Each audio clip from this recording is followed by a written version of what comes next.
Brian's Winter, Chapter 9. He prepared for hunting by putting his hatchet and knife on his belt and one of the butane lighters in his pocket. He started to take the light bow, but thought he might see something big and want to take a shot, and so took the war bow under the theory that he could shoot something small with the big bow, but couldn't shoot a deer with the small bow. So he took the large bow and the new lance and 5 arrows with some points and went hunting. The start, he almost couldn't hunt. The woods were so beautiful, so changed. It was a whole different world, that he walked slowly along and feasted his eyes on first one scene and then another. It should all be framed, he thought, framed and in some way to take back. Take back. He hadn't thought that in a long while either. Pictures of home were fading. But if he could show this to his mother, he thought, just for her to see this. He shook his head and almost at the same instant saw a rabbit. It was sitting under an overhanging evergreen limb, back in the shadow, but still very easy to see because it was brown.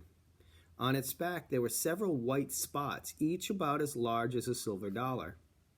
Brian had seen several rabbits with similar white spots and had thought they were some kind of fluke or mutation, but he guessed now that they actually changed color in the winter and became white so they wouldn't be so visible.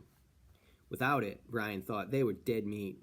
A week or so earlier, he had walked through and seen one rabbit in this area, and he now took 20 steps and saw 7, all at varying ranges, none close enough to shoot, all standing out like sore thumbs because they were brown against the white snow.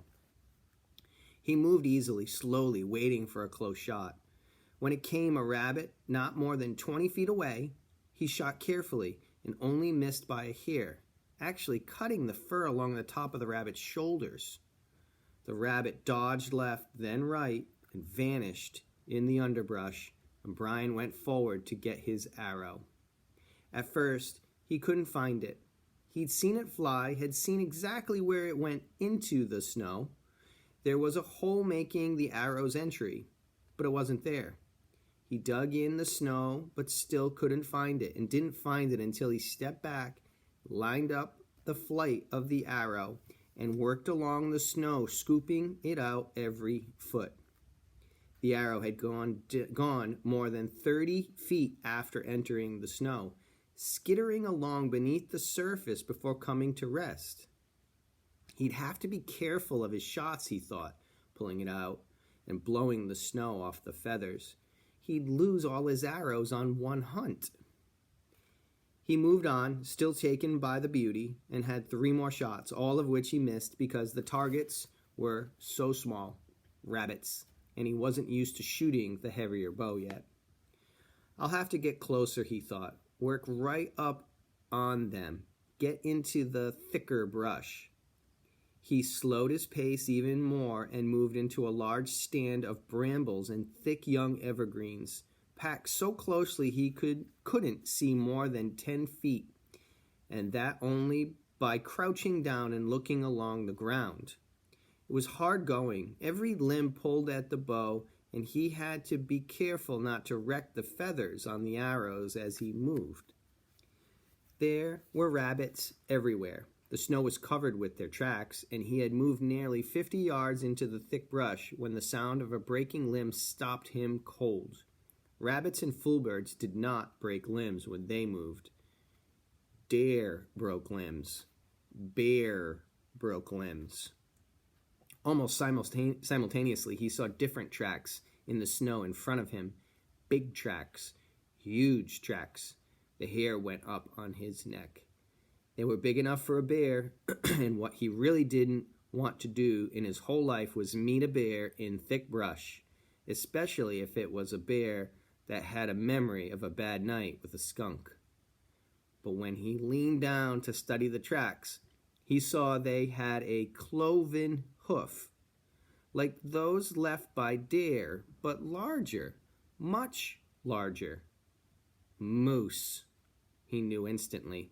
He had seen moose several times since he had been attacked last summer.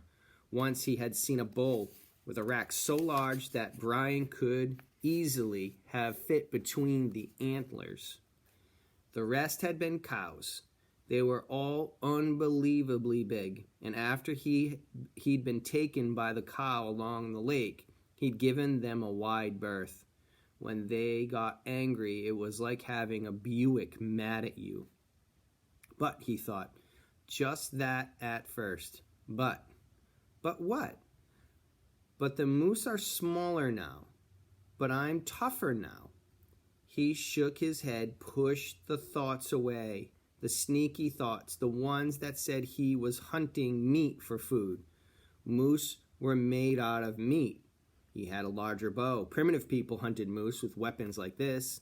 He was different now. He heard the sound again, a breaking limb, close, maybe 30 yards, and he crouched down and looked along the snow as he had for rabbits. There, a brown leg moving, then another. Like small trees, they were suddenly moving small trees.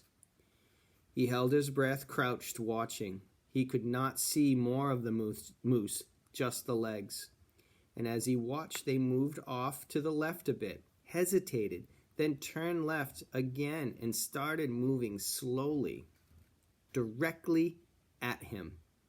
Ah, he thought, there it is. Like it or not, I'm about to hunt moose. His stomach tightened, and he stood and quickly glanced at his position. The brush was too thick for him to run even if he had wanted to, and the truth was he didn't want to. He was different. He did have better weapons, and there was a lot of meat on a moose. No room, he thought, to maneuver or to shoot. He moved his head to the right, and all he could see was thick brush. Then to his left, and it was the same.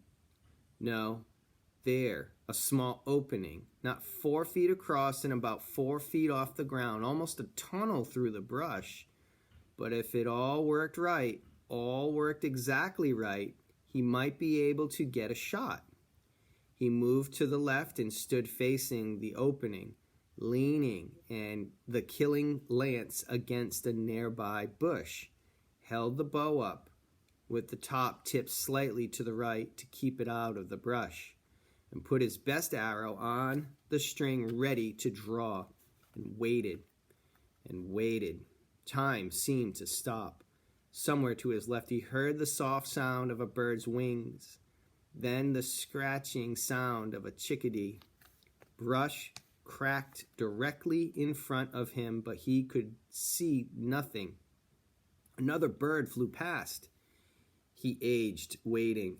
Now he heard the moose stepping, its hooves shushing in the snow, and another breaking branch, and then a line, a curved line as the side of the moose's front end came into view in the tunnel. Brian tensed, his fingers tightening on the string. The edge of the shoulder moved slowly, ever so slowly to the left, bringing more and more of the moose's chest into view. A third there, then a half, then 2/3, and then the whole chest. Brian drew the shaft back. A cow, his brain registered, a large cow moose. No antlers, a little spit dripping from the side of her mouth, brown eyes looking at him but not seeing him, or at least he hoped not. 20 feet, no more, 6, 7 paces at the most. He released the bowstring. He could see it all later in his mind's eye, so it all must have registered. But when he did it, everything happened so fast, and yet incredibly slowly, that it all seemed one event. The arrow jumped from the string, and he saw the feathers fly straight away from him and at the moose and slam into the moose's neck, just above the center of her chest. And in that instant, in the same split second, the moose caught the movement of the bow and arrow and Brian's head and charged so fast she almost met the arrow. If Brian had expected the brush to slow her down, or the arrow string her to handicap her, he was sadly mistaken. She was at him like a cat, so fast that she seemed a blur, and yet his mind took it all in. I hit her. The arrow hit her in the neck. She's charging at me. Another arrow. No time. The lance. That's it, the lance. He threw the bow aside, reached for the lance. All in one motion, and all too late. He felt his hand clamp on the shaft of the lance, and at the same time she came out of the brush on top of him. He had one fleeting image of a wall of brown hair with feathers of the arrow sticking out of the middle, and he went down. He would never know what saved him. She was gigantic and on him, and he thought she would crush him, mash him into the ground. But either the arrow hampered her movement or her momentum carried her too far, and she went on over Brian and had to turn and come back at him.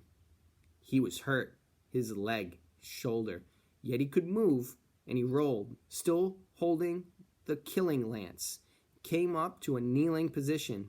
He raised the head of the lance just as she hit him again. One image. She threw herself at him, her eyes red with rage, and he saw her run onto the lance, the point entering her chest just below the arrow. Then her head hit his forehead. Brian saw one flash of white light, as bright as all the snow, then nothing but pain and darkness. Thanks.